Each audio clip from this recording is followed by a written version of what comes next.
Resourceful Designer, episode 70, Tips to Manage Your Design Business's Reputation.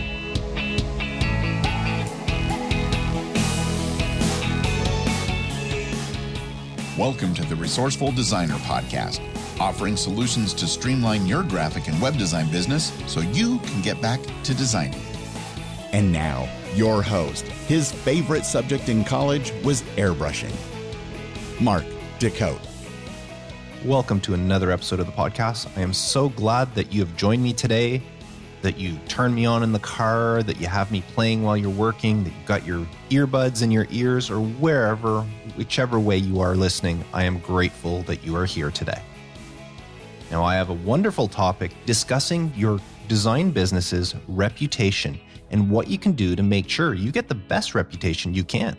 But before we get to today's main topic, I just want to share a little bit about what's happening with me this past week.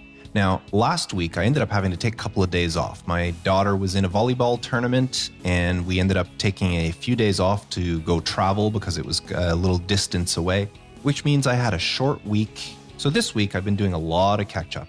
And you know how it is when you're working from home, when you're all by yourself and there's nobody to pick up the slack. When you take a few days off, things just pile up and it's still there when you get back. So that's what I've been doing this week.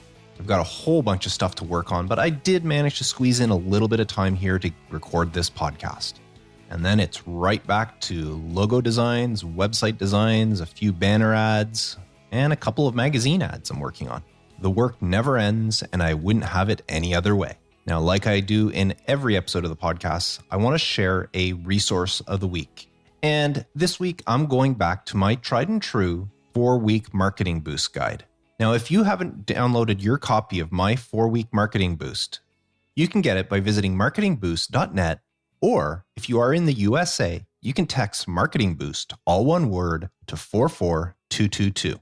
Now, what this guide is, as the title says, it's a 4-week marketing boost. What I did is I created 20 short things you can do to help your website and your business presence in order to create the best possible first impression for when a client discovers you. And I've divided them up into short, as I said, there's 20 short 15 to maybe 30-minute tasks for you to accomplish. And if you spread it out over 4 weeks, that's only one thing to do per business day. And at the end of the 4 weeks, you will be in a better position to attract clients by creating that perfect first impression. Because we all know you only get one first impression. So if you haven't downloaded your copy already, you can get it by visiting marketingboost.net and signing up there, or in the USA only, text Marketing Boost, all one word, to 44222. Now, before we get to the main topic, I just want to, first of all, over the past couple of weeks, I've gotten a couple of emails from people asking me for my PayPal link because they wanted to send me some money to thank me for doing this podcast. And I am very, very grateful for those people thinking that they want to help support the podcast or give back because they feel they got something out of this podcast. But what I want to mention today is if you do feel like you want to give back, there's a way for you to do it without costing you a cent. And that is by using my Amazon affiliate link. If you purchase anything on Amazon, whether it's design related, maybe you're buying yourself a new graphic tablet or a new stylus, or if it's just personal, maybe you're buying yourself some new toilet paper or cat litter or whatever. If you make any purchases on Amazon, you can visit resourcefuldesigner.com/Amazon, and that will redirect you to your Amazon store, whether you're in Canada, the US, the UK, wherever. It'll redirect you to your Amazon store. And then you make your purchase exactly like you always would. But in turn, Amazon gives me a small commission because you came through my link. So that's an easy way for you to help out the podcast if you want to give back, but it doesn't cost you a cent because you're making the purchase just like you always would on Amazon. You're not paying anything extra, but Amazon gives me a commission. So thank you to the couple of you that contacted me asking for my PayPal link because you wanted to send me a small thank you. I really, really do appreciate it. Anything to help cover the cost of the podcast is very much appreciated. But if you do want to help out the podcast, help support it without actually costing you anything extra, just remember that every time you're going to visit Amazon, Just type in resourcefuldesigner.com/Amazon and then shop away like normal. It would be much appreciated. And now, this week's topic, tips to manage your design business's reputation. Now, have you ever thought about your design business's reputation? Did you even realize that it does have a reputation? Just like people, everybody you know has a certain reputation. It might be a good reputation, it might be a bad reputation, or it might just be a kind of neutral and blah reputation. Well, your business, whether you're running under your own name or a different name, your business itself has a reputation. And it's important to know that because your reputation is what both your clients and, more importantly, your potential clients know about you.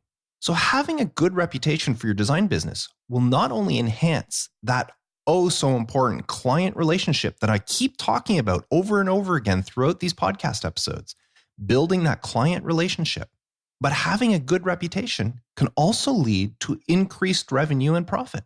They go hand in hand. So it is vital that you do everything you can to avoid having a negative reputation for your business and make sure that everyone sees you in a positive way. So I'm going to share some tips with you today about what you can do to manage your design business's reputation. Now, the first tip is to provide timely responses to any sort of contact, any messages, any inquiries, comments, complaints, requests, any sort of message you get from somebody. And it doesn't matter if it's on social media, if it's an email that comes in, whether it's a phone call, maybe if it's a voicemail that you got, or even if it's an old-fashioned letter. I mean, when was the last time we got one of those? But it could happen. Whatever method somebody uses to contact you, getting back to them in a timely manner will help your reputation. If somebody sends you an email and you don't respond for 2 weeks, it's not creating a good impression. Now, I'm not saying that you have to drop everything you do and reply to everything right away. That's a little counterproductive when it comes to trying to get your work out and staying on schedule and just being creative. But what I'm saying is don't let it sit. If somebody sends you an email, you can respond. Usually 24 hours, 48 hours max is a good window to respond to an email. A phone call is usually a good idea to respond within that business day, unless the phone call was left towards the end of the day. Then you reply the next day, you phone them back.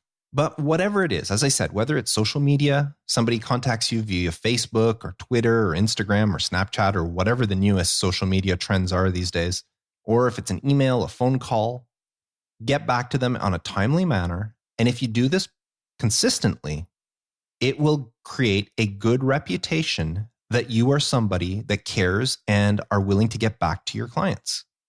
Now, another tip to manage your design business's reputation is to try to handle criticism, any sort of negative feedbacks or negative comments, handle them politely and constructively. Use this sort of criticism, these negative feedback or anything like that, use them as a way to improve your business. I mean, you're a designer. Hopefully, you've developed a thick enough skin over time to be able to deal with the criticism. I mean, if you can't deal with true constructive criticism, especially the negative kind, then you may be in the wrong profession because we get a lot of it as designers. And it doesn't matter how much we think of our design, what we think of our work. Really, it comes down to what the clients think. I can't tell you how many times I thought I had the most amazing design in the world and I showed it to a client and they kind of went, I don't really like it. Or you show a client an amazing design and then one that, it's kind of, I'll just put that in there because they asked to see 2 designs and the client will pick the worst one. When stuff like that happens, it's how you handle it. First of all, you shouldn't be giving something to the client that you don't really think will work. But if that happens to you, then you just have to go along. And if it's what the client wants, then it's what the client wants. And you do it for them and you're grateful. And whatever feedback they give you, you have to handle it in a positive way and a polite way. Because some clients can get quite ornery when they're talking to you, especially if they've gone through various proofs, various incarnations of a design, and they're just not feeling it. sometimes some of them, they could actually get angry or get a little bit verbal with you. And as long as you handle it politely, once the project is over, it will increase your reputation as somebody good to deal with because you don't turn around. If you turn around and start an argument with them, that's going to impact them negatively. Or at least your reputation will take a negative impact because of the way you are talking back to your clients, regardless of how they talk to you. As long as you talk to them politely and you listen to what they have to say, it will increase your positive reputation. Now, another thing you can do is to promote customer testimonials, success stories, and customer references. If a client sends you a letter, a beautiful letter to say, thank you for your job, I love what you did, ask them for permission to put it on your website. Or if you're doing printing, if you're printing flyers or handouts of any sort, print it on there. I mean, people like thinking they're special. So when they send you something and you say, hey, can I use that? It makes them feel special. And it's a way to promote them as well. But it does increase your reputation by showing that you care what your clients think. So if they write a testimonial, and it's okay to ask for testimonials, you can go to a client after a project is finished and ask them, says, can you just write up a short paragraph or two just detailing your experience, what you thought of dealing with me on this project? And if it's a good testimonial, now there's just asking for a testimonial doesn't mean you have to use it. But if it's something good, then why not share it with everybody? It helps your business. It creates something good because other people that are seeing this are not just seeing what you're saying about your business, but they're seeing what other people are saying. It's one of the reasons why at the end of this podcast, I always share my iTunes reviews. For one, I love reading them, and it just goes to show what other people are thinking about this podcast. So promote those testimonials, success stories. If you design something very innovative, very new, why not show it, showcase it, let people know about it, show off the work, show off your clients, and in the long run, it will increase your reputation. Now, another thing you could try if you want to build that reputation, especially if you're fairly new in business, is maybe you want to create some sort of customer referral program, something that says, I will give you something or do something if you send a client my way. Now, it could be a cash, like, get $50 for every client you send my way. Or maybe it'll be a discount on a future order. Get 10% off your next design job if you send a client my way. Or it could be simply a gift card to a popular store, maybe a restaurant, maybe even something like Amazon. Say, if you refer a client, I'll give you a $20 Amazon gift card or something like that. Creating a customer referral program will encourage your happy customers to spread the word about you and about the services you offer because they were happy with what you did. Now, of course, if they weren't happy, they're not going to spread this news. They're not going to do it even for a reward. If they weren't happy with your services, they're not going to want to refer you to people because it looks badly on them. But if they were very happy, then they will, and especially if they are getting something for it. Now, I mentioned gathering client testimonials and reviews and that sort of stuff, and how it can go a long way to increasing your positive reputation when happy clients say good things about you. Well, another thing you could do with that information is create some sort of newsletter, or maybe it's even a blog, or if you're into video, you can do a vlog, a YouTube thing, or whatever. But you create something, and even if it's just a regular email that you send out to your clients, and create some sort of newsletter to let them know what other people are saying. You can also incorporate other things like maybe new products or services you offer. Maybe you just printed something for a client, a new type of flyer, or you had something that was die cut in a special way or folded in a special way that you've never done before. Well, showcase it. Get some samples, get some photos, get some screenshots, and send out a newsletter to all your clients and say, hey, look what I just did for such and such a client. First of all, it's giving exposure to that client that you did the work for, but it's also letting people know, first of all, people who haven't thought about you in a while, it's putting you back front of mind so that they do think about you, but it is also helping them by showing maybe something they hadn't thought about. I know many times I've shown a client something and they say, wow, I never thought of that, but I would love that for myself. In one of the blog posts, I wrote about these little fold over cards. I called them referral cards. And all it is a little fold over, like a greeting card, a little bit bigger than a business card with business card slits. And all this card says on it is, thank you for your business. If you are happy with the services I gave you, then please, here are some business cards for you to hand out to others who you think can use my service. And in the card, you put a few business cards in it. Well, I had originally done this for myself. And as I was handing these things out, I had other clients go, I love this idea. Can you make me one of these? And I don't know how many different clients I made these little referral cards for, all because I had made one for myself. And yes, I got the idea when I was at some convention or something, and somebody else handed me their cards in that way. So showcasing work does help to increase.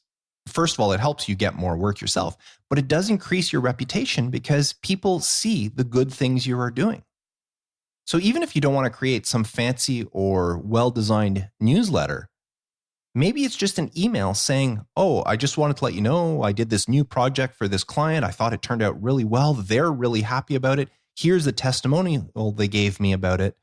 And here's what it is in case somebody else is interested. So creating some sort of newsletter or a blog or something that you can share what you've done, your new services, your new products, as well as some industry news and maybe some tricks or resources that your clients might be interested in. Sharing all that stuff will go a long way to helping your reputation. Now, another thing you can do is set up some sort of social media management tool or even setting up Google Alerts to track and respond to any time your client is mentioned. And that includes following your clients on Twitter, on Instagram, on Facebook, and all that stuff. And just sending them a message. If you're on LinkedIn or you're on Facebook, you often will get notices saying, oh, it's so-and-so's anniversary or it's so-and-so's birthday. Well, it only takes a second to send them a birthday wish. LinkedIn often shares anniversaries, especially if it's a business anniversary. It takes only a couple of seconds to send a message to a business and say, congratulations on 5 years in business, 10 years in business, or whatever it is. Or congratulations on 1 year in your new position if it's an individual you're talking about. Or if it's somebody you were dealing with at one company and they've moved to another company and you get the announcement that they've now started a new job. Congratulate them on their new job. This sort of thing creates a good reputation for you by letting the clients or letting your customers know that you care. Now, yes, a lot of this is automated and like say on LinkedIn, whenever I have my anniversary every year, I get a ton of people congratulating me on my anniversary. Some people that, first of all, I don't even know who they are, or some people that I haven't heard from in years, but they're saying, oh, congratulations, Mark, on your anniversary. But just that alone, even though I don't know these people or I haven't heard from them in years, the fact that they're doing this creates a kind of good vibe. They didn't have to congratulate me, but the fact that they did means that in my eye, their reputation has gone up a bit. They cared enough to send me a message, to take a little bit of time out of their day to send me a message of congratulations.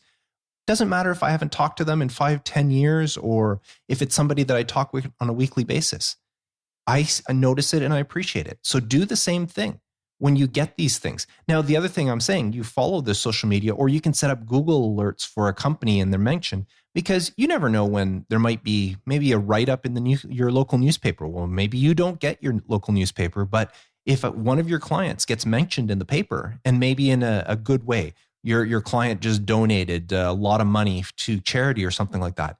Well, when you see something like that come up, send off a quick email and say, oh, I saw the thing in the paper about you. Congratulations, or way to go, or whatever. Just acknowledging stuff like that. Same thing on social media. If you follow them on Twitter and they tweet out something that they did or a new product that they're launching, then contact them. Just acknowledge that you know that they're there.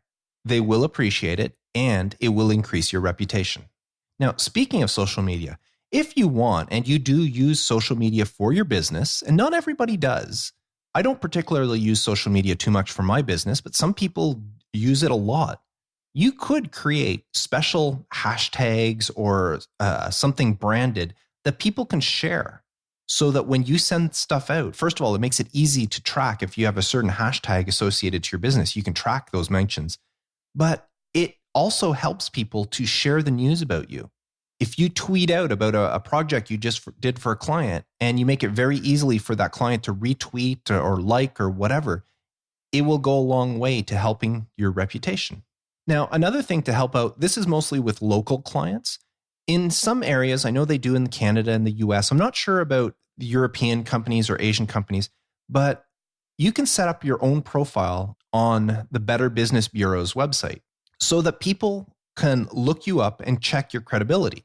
If somebody wants to deal with you and they're not sure for the first time, they've been referred and it's like, okay, this person, he works from home. I've been told they work from home. Well, what type of person are they?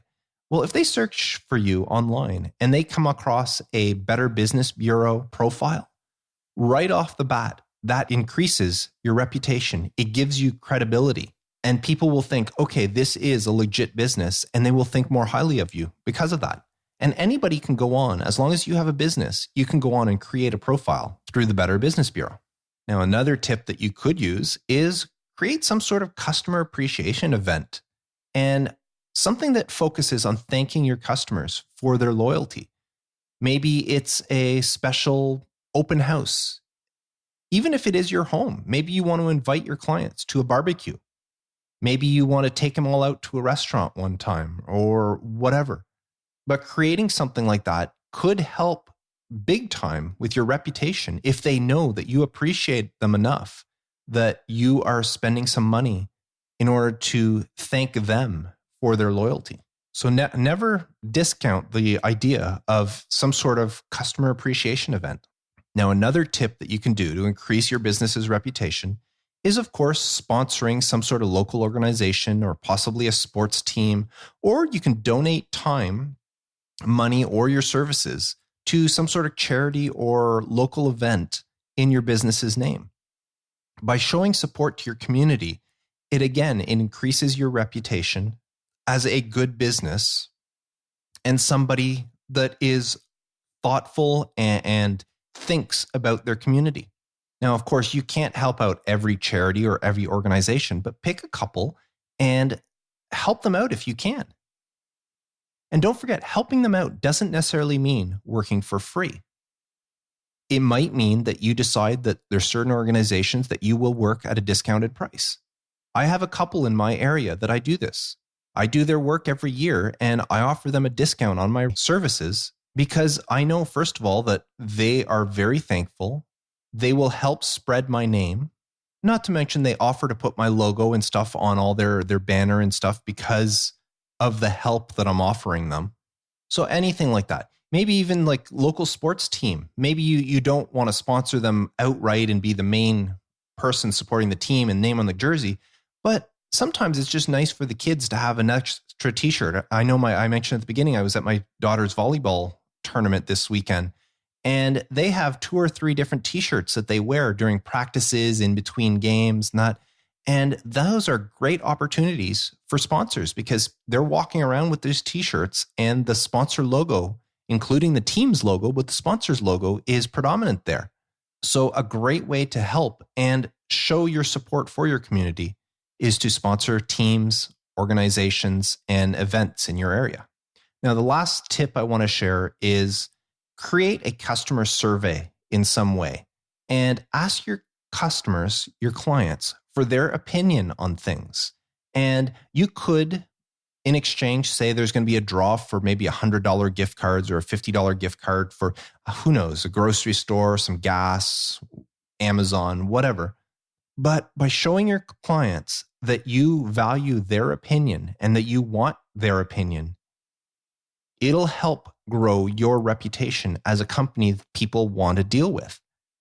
Because, of course, you're going to want to deal with companies who value your opinion, who seek your advice, who want to know what you need from them. Those are the companies you're going to want to deal with.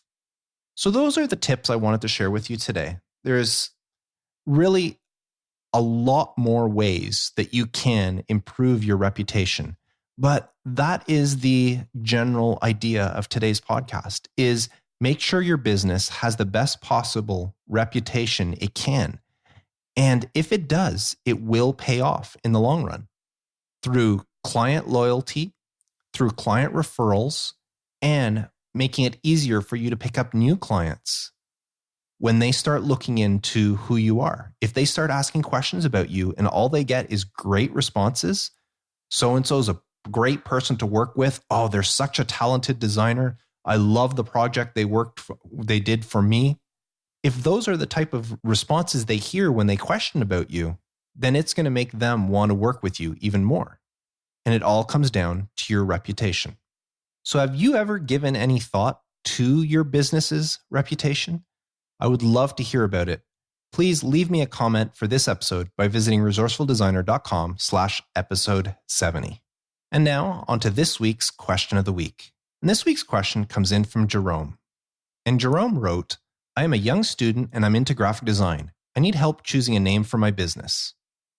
Well, thank you for your question, Jerome. And although I can't actually choose a name for your business, I can give you some tips, maybe some pointers here. There are many, many different directions or areas you can look at when choosing a name for a graphic design business, or in fact, for choosing a name for any business. First of all, don't discount just using your own name. There's nothing wrong with using a name like Jerome and whatever your last name is, Jerome something design or Jerome something creative.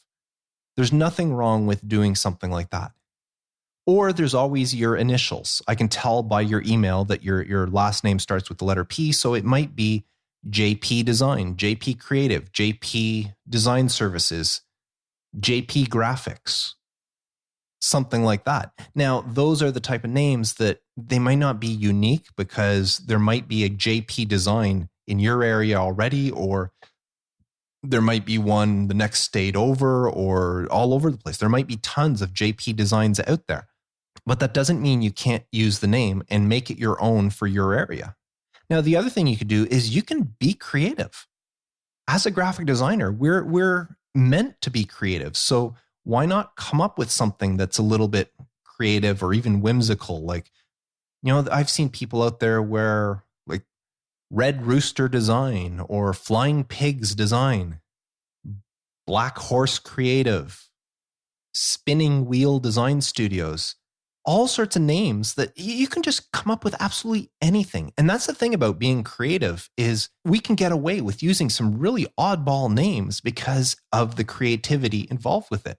Now, another thing that I've seen that is popular enough is just using a name that creates some sort of emotion or something, like amazing design or stunning graphics, eye-catching creatives, something that has a meaning to it when somebody reads it. That's the other kind of thing you can do. I've seen that over time. It kind of comes and goes.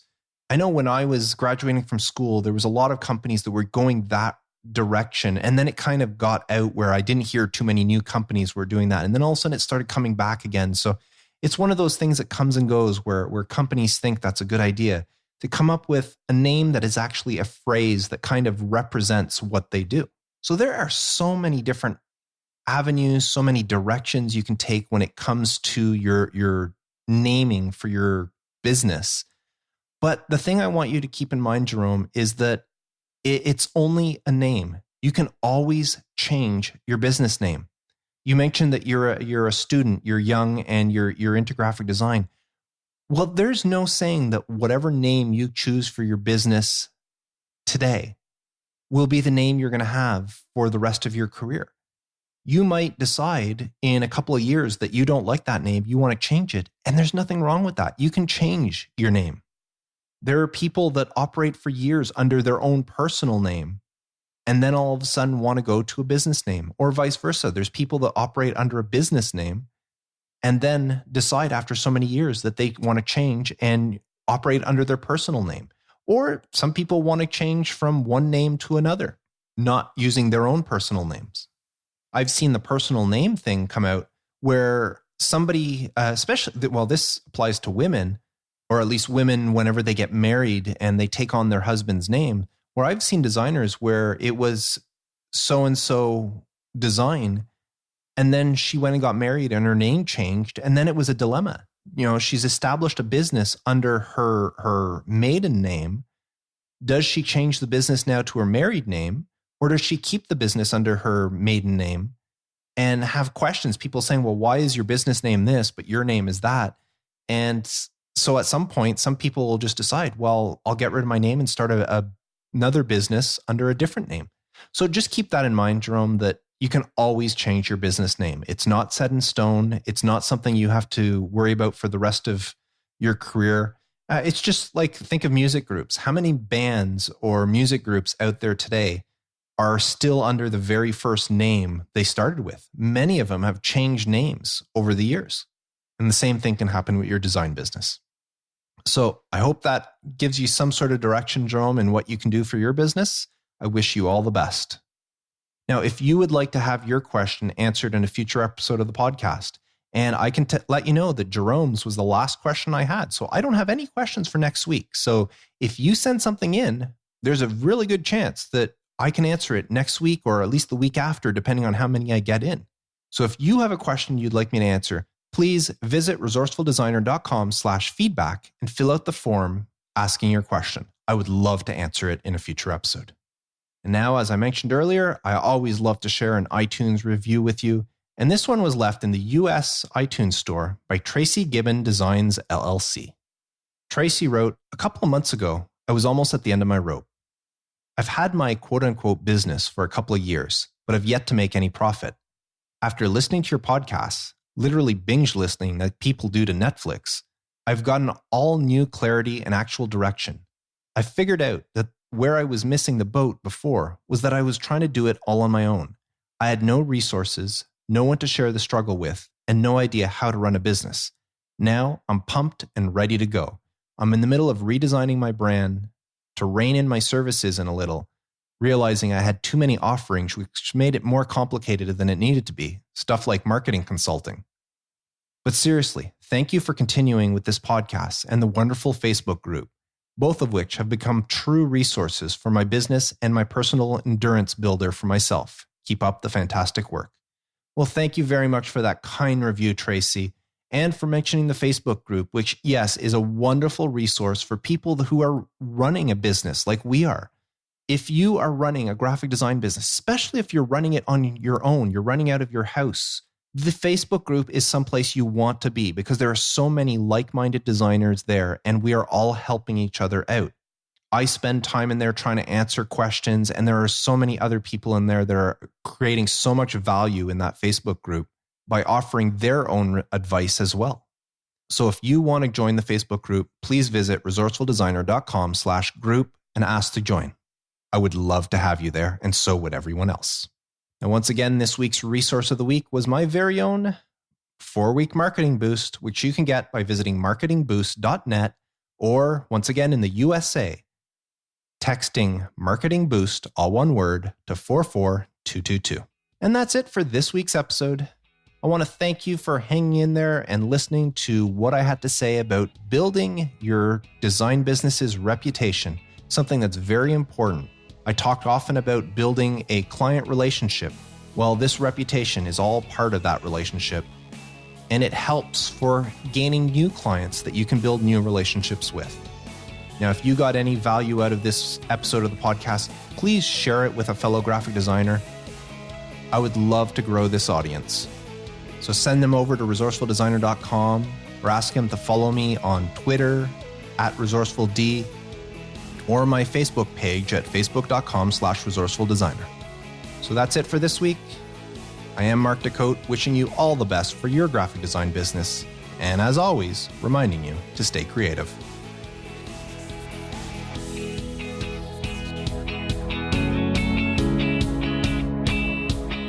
Thanks for listening to the Resourceful Designer podcast at resourcefuldesigner.com.